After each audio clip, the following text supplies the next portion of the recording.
Hi, Jaclyn. Hi, Gautam. Thanks for giving this a shot and being with us from the very beginning. Right.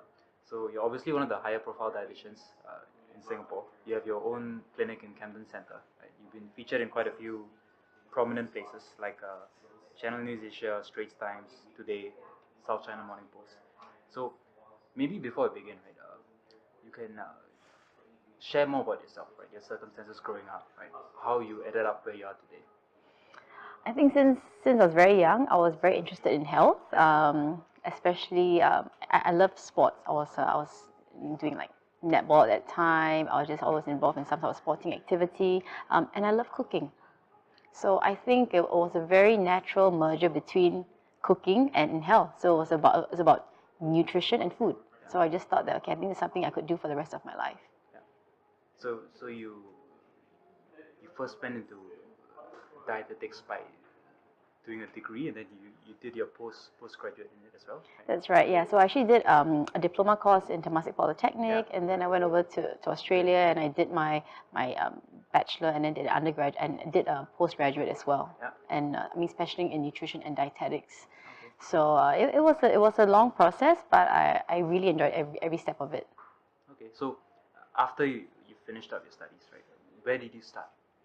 So I first worked in Health Promotion Board. I worked for the government. I was working a lot with food manufacturing. I helped food manufacturers come up with healthier recipes, and the healthier choice symbol. Yeah. So I was part of that group that actually was pushing it to food manufacturers.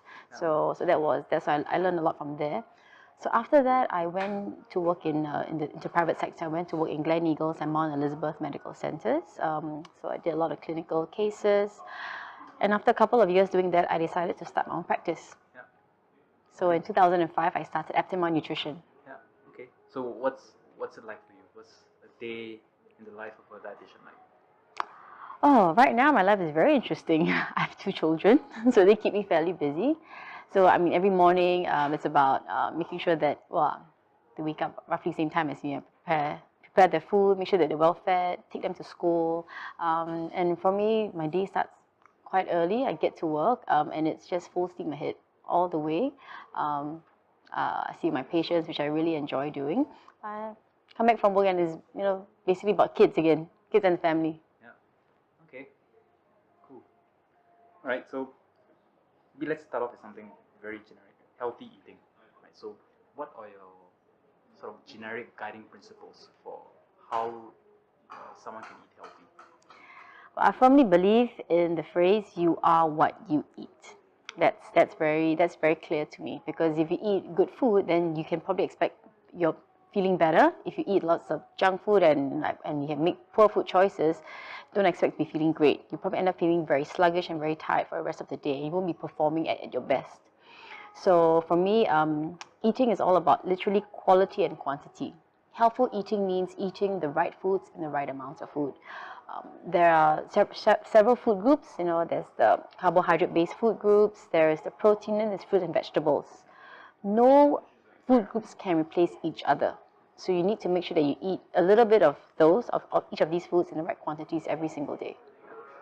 So like maybe let me give you a couple of examples. Right? Yeah. So Dr. David Katz, right, who's the director of Yale's Prevention and Research Center, says that healthy nutrition is as simple as eating whole foods close to nature. Right. Dr. Colin Campbell, Professor Emeritus at Cornell University, says that a healthy diet, summarized succinctly, is eating whole unrefined plants. So do you have some sort of very generic rules that people can follow similar to this, right? So that they know they're headed in the right direction.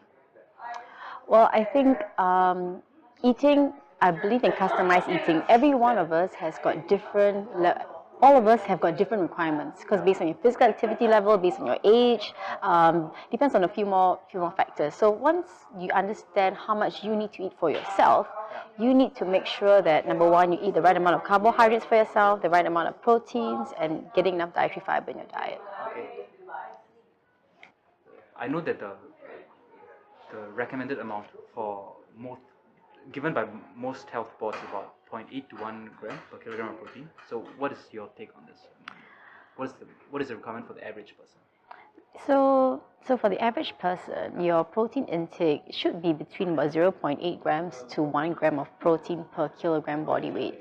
So if you weigh 50 kilograms, you're looking at about at least about 50 grams of protein per day. So that part I do agree. That is if you lead a fairly sedentary lifestyle. Maybe you do maybe 1 or 2 hours of exercise every day. But if you tend to exercise more, then you could actually increase that protein requirement to maybe about 1 to 1.2 grams of protein per kilogram body weight. Okay, so what if it's a man or woman, right, who wants to gain muscle, right? He or she goes to the gym a lot. Well, how does the protein intake change, sir? Well, it will increase a little bit, not too much. But also, and again, it depends on your current amount of muscle mass that you're carrying, how much weight you want to build, and how much exercise you're actually doing. Because even if you eat more protein but you don't do enough exercise, it's just the extra protein is just going to be converted to fat. So I have ever given up to about 1.8 to even 2 grams of protein per kilogram body weight. But these are for people who really exercise a lot. They do lots of like weightlifting, and they do a lot of resistance exercise. Okay. Okay, so we know there's a recommended minimum amount, right? So is there such a thing as too much protein? Absolutely, you can take too much protein. So if you take too much protein, then your livers and your kidney, your liver and your kidney does get overworked, right? You make them work overly hard, and you may not be using those calories, because don't forget, protein does give you calories too. If you're not burning those calories, that all gets converted to fat. So it's pointless actually taking too much protein. Okay, so is there like an upper bound that people should watch out for? Well, yes, there is an upper limit. However, between each person, that's also different as well. Because for female, maybe 2 grams of protein per kilogram body weight is very high. However, for male, 2 grams per kilogram body weight for someone that really exercises and does weightlifting very often is just normal. So it really depends. So everyone has an upper level, but there is no set upper level. Okay. Okay, so maybe we'll go into a few different types of protein. Okay. So we'll start with red meat, right? What are your thoughts on red meat in general? In general, okay, red meat is actually very nutritious if you pick the correct cuts of red meat. For example, you take the lean red meat. Lean red meat is actually very high in B vitamins and iron and lots of other minerals as well. However, you take a very fatty red meat, you get those minerals and proteins, but however, it's very high in saturated fat. So saturated fat, if you take too much of it, it can of course cause harm in your body as well. So it depends on the cut of red meat that you're actually eating. And too much red meat intake, and I think they're referring more to the fatty red meat, is actually linked to high risk of cancer, especially colon cancer, which is quite prevalent in Singapore. Okay, so there are a few other pieces going around, like increased risk of type 2 diabetes associated with red meat. So this, I'm assuming this ties up with saturated fat as well, and not lean red meat. Correct, yeah. And the reason is because saturated fat actually sits on the insulin receptors. That means that your insulin doesn't work as well. If your insulin doesn't work as well, your blood sugar level remains high. And that's one of the causes for type 2 diabetes. Okay. Okay, so let's move on to processed meat, right? Most people know processed meat is bad, right? So how bad is it actually? Like, what are some known, well-known causes, effects of long-term consumption of processed meat?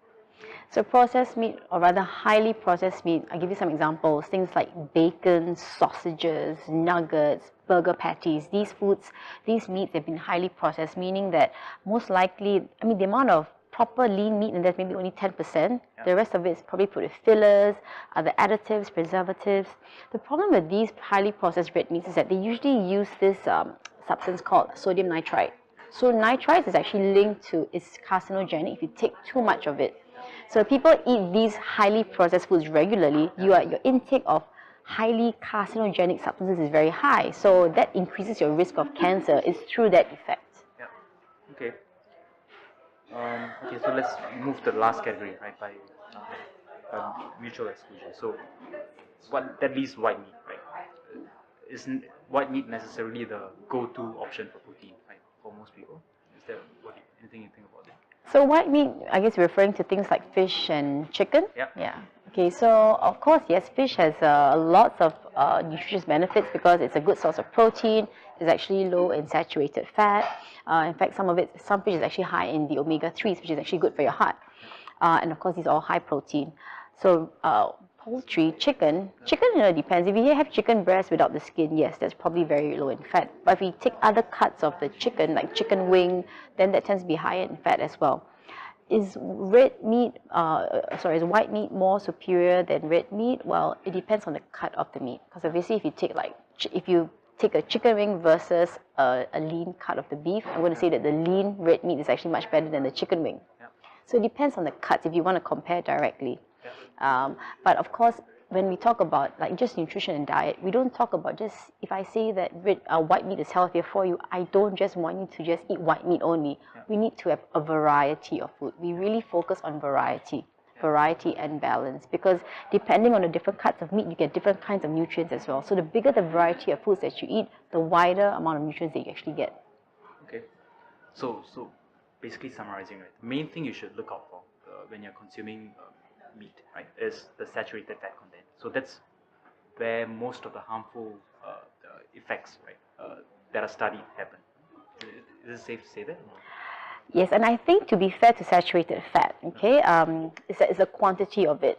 Yeah, if you take too much of it, yes, then it becomes a problem. But a little bit is actually fine.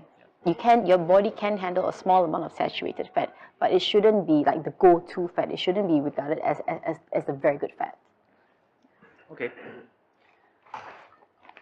All right. So let's move on to carbohydrates. Right. So what do you think about carbohydrates in general? Right. So I think a lot of Singaporeans are still into low carb diets. Right. So what are your thoughts on that? I think that carbohydrates is very important in our diet. We need to eat carbohydrate foods, basically just to think carefully, because carbohydrates is our brain food. Without carbohydrates, we can't think carefully. Now, the problem in Singapore is that we are overfed with carbohydrates. So when we are overfed, people end up going from one extreme to the other, from a lot of carbohydrates to no carbohydrates at all. Why can't we be in the middle? I tell a lot of my patients that, look, too much is bad, too little is also no good. Let's just eat just the right amount for yourself. So I think carbohydrates is actually very important for our everyday diet, and it should be included in every single meal. But the quantity, you have to decide how much you should be able to eat. So do you have a generic guideline in terms of how many cups of rice or how many grams per kilogram of body weight, right, that you advise? I usually go by actual foods that you eat. Yeah. So you shouldn't do more than one bowl of rice per meal. And if you're trying to lose weight, it can go as low as half bowl of rice per meal to someone who's just trying to maintain their weight to about one bowl of rice per meal. But when we go out to eat at our local fair, sometimes they give you 1.5. Sometimes people are a little bit more generous, then that becomes a problem, because we think that 1.5 becomes our norm. Yeah. Okay. Okay, so what about added sugars? So added sugars, we normally refer that to sucrose. It's the white sugar that we add to our tea and coffee. So those kinds of sugars we should try to keep to a minimum. Meaning that when you have your regular tea and coffee, try and have it with no sugar, or if you really need a little bit of a sweet taste, at least make the effort to ask for less sugar. And of course, added sugar is found in things like your candies, your chocolates, your sweet drinks. Foods like that, you are able to make a very informed decision not to actually eat it. So these are what we call obvious sugars. Hidden sugars is actually sugars that we probably find in like some sauces that we eat, in our sauce, like teriyaki sauce, like the sauces that we add to marinate our meats. Those are what we call a bit of hidden sugars. Now, these sugars are quite hard to avoid. I won't say that it's impossible, but it's a bit hard to avoid. But can we eat it? Yes, of course we are. We need to enjoy these kinds of sauces, add some flavor to our foods, and we should be able to enjoy our foods without having so many restrictions. Yeah. But we should just try our best to try and limit what we like sugars and cakes and chocolates as much as possible. You can eat it maybe twice a week, but it shouldn't be a daily affair, which some people do. Everyone needs to have that little dessert after a meal. But you shouldn't need to. You can have it maybe a couple of times a week, but it shouldn't be every day. Yeah. Okay. So what about cold pressed juices? It's all the craze now in Singapore, right? And it's mostly marketed as very healthy, right? Better than most other beverages. What's your take on that? I think cold pressed juices can be part of a balanced diet, okay? But it shouldn't be the only thing that you drink all day long. It doesn't replace a meal, because it doesn't contain enough protein. It's got a very good amount of vitamins, very good amount of minerals. whether you have dietary fiber or not, it depends. Because some places they remove the pulp, some places they actually put the pulp back in. So it depends. I would prefer the pulp was in there, so at least you get the dietary fiber content as well. I think you can take it as and when, but it shouldn't be used to replace a meal. It can be used as an occasional beverage. Okay. So if you were to choose between whole foods and whole breast juices, it's whole foods every time, or? I would definitely pick whole foods because with whole foods, I know I'm definitely going to get my good carbs. I'm going to get a decent amount of protein. I'm definitely going to get my carbs. Getting my dietary fiber. Okay. All right. So let's move on to the last one, fats. What are some healthy and unhealthy sources of fats in general? So saturated fats, as we talked about, is considered more of the bad fats because really there have been a lot of clinical studies to show that if you have a lot of saturated fat in your diet, it increases the risk of some cancers, breast cancer, colon cancer. And then there's the other kinds of fats which we call the unsaturated fats, broken up into mono and polyunsaturated fats. So these fats, if you take more of it, it actually improves your cholesterol level. So they are good fats and bad fats.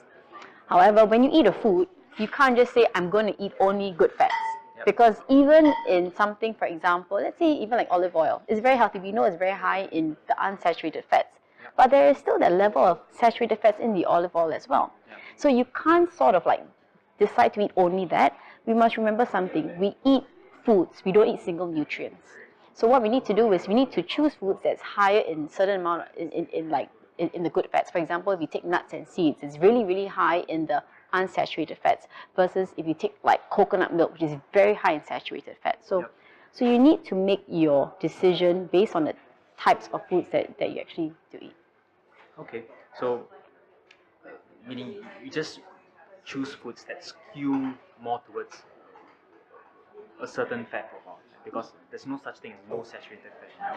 Well, there is food that is low in saturated, like low yes, but not no. Yes. Yeah, because always when come in it does come with a little bit of a proportion of saturated fats in the food. Maybe if it's 1% or 10%, but you can't escape that. Yeah. So sorry, what you're saying. So choose foods that's actually high in, for example, unsaturated fats profile like nuts and seeds, which is a great source of unsaturated fats. Okay. Okay. So what's your take on supplements?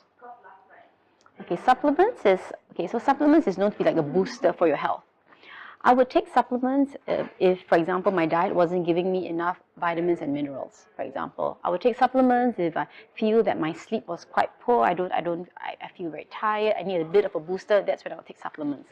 I take supplements too if I do a blood test and my doctor tells me that you're actually low in vitamin D and you need a booster because you can't be standing and bathing in the sun, sunbathe in the sun for 5 hours a day to get vitamin D. I would take a supplement for that reason. Yeah. Or so supplements can be used as a booster, but you should see if you really need it or not. Yeah. So the average person, right, would you say that the average person who eats a balanced meal, right, would taking a generic multivitamin, right, would it be helpful for him? If you're eating a balanced meal, meaning that you take your servings, your recommended servings of fruits and vegetables today, which is 2 and 2 a day, then you probably don't really need a supplement. But having said that, 1 in 4 Singaporeans meet this 2+2 recommended intake. That means 3 in 4 Singaporeans don't actually meet that. So for those that actually don't meet the recommended intakes, I think they probably would benefit from a supplement. Yeah, and also some other nutrients that might be of concern would be things like calcium, which is what I do recommend frequently to most of my patients who I feel that they don't take enough calcium in their diet. The other thing I would also recommend is also fish oils. Fish oils is something which I do recommend as well. So especially for some of my heart patients who just need who are not on medication, but they feel that they do need some extra, like a bit of a booster. Yeah. Okay, so we just talked about multivitamins, right? So what about probiotics? So probiotics is actually very good for our gut health. So I do agree with that because gut health is also linked to many other parts of the body as well. You know, if your gut is healthy, you actually feel healthy. You actually think clearer as well. So probiotics is known to improve your intestinal tract, increase the good flora in your body, and yeah. So I do support the use of probiotics even daily as well. Yeah. So for the average Singaporean, right, it does make sense to have either a probiotic supplement or take something that is high in probiotics like yogurt or something. Yeah, exactly. Yeah, exactly. Either yogurt or like a probiotic supplement, and there's so many on the market these days. Yeah, so you can either take. Yeah. Okay. Okay. So, for the average Singaporean, right? What specific vitamins or minerals, or what type of supplements should they pay attention to? Right? What are the more basically, it's another way of saying what are the common deficiencies, right, among Singaporeans? I think the more common ones would be calcium, because not all of us, some of us are lactose intolerant, so we definitely don't take enough dairy. We don't take dairy products, or if we do take dairy, it's maybe like a glass of milk or like one yogurt a day. And right now, the calcium requirements is anywhere between 1,000 to 1,200 milligrams of calcium a day. In fact, there's more talks that it should be increased to 1,500 milligrams of calcium a day. So with calcium, most of us don't meet our calcium requirements. So I normally do suggest taking a calcium supplement every single day. Yeah. Okay. And also fish oils. Fish oils is something that we could also benefit from. It improves our heart health, improves our cholesterol profile, and most of us also don't eat enough fish as well. So fish oils is something that I do frequently recommend to my patients. Okay. Okay. So let's move on to something that is very popular, like weight loss. So, how do you lose weight in a very practical way without micromanaging every aspect of the diet? So weight loss, which is actually quite close to my heart, it's about consistency at the end of the day. It's about discipline and consistency. But most importantly is knowing what to do, because there's so much information out there, people telling you to go on low-carb diets, going on keto diets or paleo diets. But most importantly, you need to know that it's all about balance as well. I mentioned about the food groups, about the carbohydrates, protein, and the vitamins and minerals and dietary fiber. You need to get a balance of that before you actually think about whether you can lose weight or not. Because if you do very extreme diets, some of the diets just promote no carbs at all, or very high fat, or very high protein. When you don't strike the correct balance, yes, you lose weight, but it's not permanent. So the way I teach my patients to lose weight is all about sustainable weight loss. That means you can actually make sure that you lose the weight and you maintain that weight loss. Okay. Also, in that vein, right? So maybe I'll run you through a few very popular diets. Okay. You let me know what you think about them in terms of effectiveness and practicality as well. Okay. Because that's very important. What Correct. you said. Ketogenic diets. The keto diet. So the keto diet, a lot of people are on it right now. It's a high fat, basically it's a high fat diet. What people don't end up realizing is that people have taken the word keto diet and they've added their own variations to it, such that the diet is not just high fat. The diet is actually probably high fat, high protein, and of course zero or no carb, or very, very low carb. A true keto diet is actually 80% fat, about 10 to 15% protein, and the remaining part is actually carbohydrates. But because these people, a lot of dieters out there have taken maybe an approach to maybe about 40% protein, 40% fat, and then 20%, maybe even 20 or even less than that carbs, the protein that they take gets eventually converted to carbohydrate. So these people are actually getting carbohydrate in their bodies. So they're not really in ketosis as what they think that the keto diet is meant to be. So with people, it's all about misinformation out there. But do people lose weight on this diet? Definitely. They definitely lose weight on this diet. It's because in the past, the previous diet was probably very high in calories, probably consuming, maybe eating lots of a lot of junk food, lots of maybe highly processed foods. That's not just high in carbohydrates, it's probably also high in fat as well. But the overall calorie intake is probably like, 4,000 calories a day. And if you go to a keto diet, you drop to maybe about 2,000 calories a day, maybe 1,500 calories a day. Yes, it's mainly high fat, but you lose weight because of that calorie reduction. Not so much that it's a high fat diet. You lose weight purely on calorie reduction. So, does a ketogenic diet make a caloric reduction easier, in your opinion? I think that when you try to follow any structured diet, you will lose weight, for sure, because you're just more aware of the foods that you're actually eating. But people like to attribute that weight loss to the name of that diet. But is it sustainable in the long term? I know a lot of people who have done a keto, lost a ton of weight, but because it was unsustainable, because you need your carbs to function, they go back to carbs and then they overeat the carbs again. So they do lose weight, but then they put it back on again because they don't know how to incorporate carbohydrate healthfully back into their diet. They just end up eating too much carbs. And so at the end of the day, quantity versus quality, right? And at the end of the day, it's still portion control. Okay. So what about intermittent fasting? Can you skip breakfast and get away with 2 big meals a day? So intermittent fasting, there's also variations to that too. There's that 16-8 or that 5-2, right? 16-8 means that you eat for 8 hours and then you don't eat for 16 hours a day. And the 5-2 is that one of the variations is for 2 days you eat under 500 calories a day. When you start to do things like that, your metabolism gets affected because your body should be receiving food at least 3 times a day. And the amount of calories, again, it varies, but your body needs to know that you're feeding it so that it can continue burning fat. If you don't eat breakfast in the morning, you can reduce your metabolic rate by up to about 30% for the rest of the day. And now, but then again, do people lose weight in intermittent fasting? Yes, they do. It also falls back into the same, on the same notion that compared to your previous diet, there has been a calorie reduction. Therefore, you lose weight. Is it sustainable? I highly doubt it because, eating 8 hours a day only, what happens if you want to, your social life will be affected. Right? You got to tell your friends who want to meet for dinner, say, sorry, I can't meet you for dinner because I'm not allowed to eat again. Right? So your life gets affected. And when you do any diet, your diet should actually suit into your lifestyle and not the other way around. Okay, that is very clear. So this one's a bit touchy, like vegan diets, right? So there's definitely a moral argument for it, right? But in terms of science, right, from the nutrition science standpoint, do you think it is a good diet? So the vegan diet, you have to make sure that you really get enough protein because protein is something that a lot of vegans say they do like it. Because a vegan diet, that means you don't even take any dairy, you don't take any eggs at all. So your pure source of protein is basically fruits and nuts and beans. So, and in these foods, the protein is not as biologically available as other animal proteins. Nothing wrong with that, but you just need to make sure that you eat enough of it and in the correct amounts. Because some people tend to undereat those foods.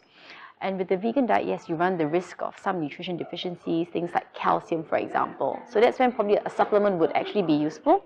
But there are a lot of plant-based products that's also high in calcium as well. So if you want to go vegan, that's fine. But you need to make sure that you know exactly what to do. So you should really see a dietitian before embarking on a vegan diet to make sure that you don't become nutrient deficient in these nutrients. Yeah. Okay. And the last one, right? So the paleo diet, in case you're not familiar with it, it's supposedly based on food that early humans ate. So no processed food, no dairy. Right? What do you think about it? I think it's a very interesting notion that people have come up with, who came up with this diet, thinking about hunter-gatherer days and what we used to eat in the past. So again, there are also different variations of the paleo diet. Some actually do eat meat, right? Some eat meat, but some of them don't actually eat meat at all because I think you just supposed to focus purely on nuts and seeds, kind of a diet. It's quite extreme, and I know a lot of these people on paleo diets, they don't eat carbs at all. As I said, you don't eat carbs, how are you gonna sustain your energy levels? Carbohydrates actually provides you a level of like fulfillment. For example, you feel satisfied after eating a meal. If you go on paleo diets, you actually never really feel satisfied with your foods. You end up filling up with a lot of dietary fiber because they eat a lot of vegetables. On some paleo diets, people don't even eat fruit because they say you're not supposed to eat sugar. And then the conception is that they think that fruit equates to fruit sugar. And you're not supposed to eat sugar, so they avoid fruit completely. So you can actually get into quite a few nutrient deficiencies if you don't follow, if you follow a paleo diet in a certain way that you choose to follow it. Okay. Okay, so tied up to intermittent fasting. Right? So what is your take on meal timing and meal frequency? Right. So, for example, like maybe you'll start with meal timing. Right. A very common conception is that eating carbs before dinner, before you sleep, makes you fat. Right? Stuff like this. So does meal timing really matter in your opinion? Okay. When it comes to weight loss, timing of meals is not so important. It's what you've eaten for the last 24 hours. That helps your body decide if you were to gain weight or to lose weight or not. So carbohydrate, if you eat if you follow a fairly healthy diet, meaning that you don't overeat carbs, you eat the right amount of protein, eat enough dietary fiber, and if you had a very healthy meal just before you go to bed, you'll be fine. I don't think you're going to gain weight. You will not gain weight at all. However, if you had, like a very unhealthy breakfast, very high fat, high sodium, and lunchtime you had something that's deep fried, and then for dinner you have like something very unhealthy, like, I don't know, a plate of like chicken rice or mee goreng just before you go to bed, and your overall daily calorie intake probably exceeded 2,000 calories a day, would you gain weight? Yeah, you probably will. Yeah. But it's not because you had the plate of chicken rice or mee goreng before you went to bed, but it's because for the entire day you had very poor food choices. Yeah. Okay, so basically, think of it in terms of daily cycles, right? When you eat the food doesn't really matter that much. Yes, to a certain extent, yes. No, we're talking about if you say, because you cannot just say that just because I ate late at night, therefore I'll gain weight. No. But it really depends on what you've eaten for the entire day. And then, of course, we break it up into meal timings as well. I do try to advocate 3 meals a day, breakfast, lunch, and dinner, for most of us, because most of us, we lead quite a sedentary life. We don't really exercise every single day. We lead maybe desk jobs where we're sitting most of the time. 3 meals a day should suffice. But for those of us who maybe exercise a little bit more, maybe we do maybe about 5 days a week of exercise, then maybe I would suggest a snack. Yeah, so that's when, but ideally 3 meals a day would suffice for most people. And even the 3 meals should be evenly spaced out as well. You shouldn't cram everything into one meal. Okay. So previously, so far what we've been touching on is theory, right? So the ultimate make or break of most diets or transformations from normal eating to healthy eating is the execution, right? So what are some practical pointers, right, that you can give in terms of how to manage this transformation to healthy eating? I would say make small changes first. Identify which are the changes that you're able to make without too much interruption in your daily lives. Okay, once you make the small changes, maintain those small changes and then make bigger changes.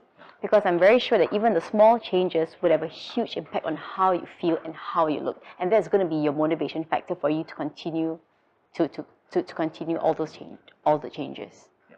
Okay. Right. So that's pretty much it. So wrapping up, right? So we've covered a lot of things here. So maybe I'd just like to wrap up with this very generic question, right? So if you were to summarize everything into a very succinct piece of advice in terms of what are the very generic guiding principles that someone would have to follow to eat healthier, what would it be? I would say the key to good health is portion control. That would be my one statement. But to know what is your portion control, because everyone has their own individualized portion control, you need to see a dietitian to help you to find out what that is. Okay. So if someone wants to find you, where can they go? Well, I'm now practicing at Camden Medical Center. My company name is Aptima Nutrition, and I'm on the 7th floor. So if anyone would like some even general advice on nutrition or to lose weight or sports nutrition, I'll be very happy to help them. Okay. All right. So that's it. Thank you very much. Thank you, Gautam.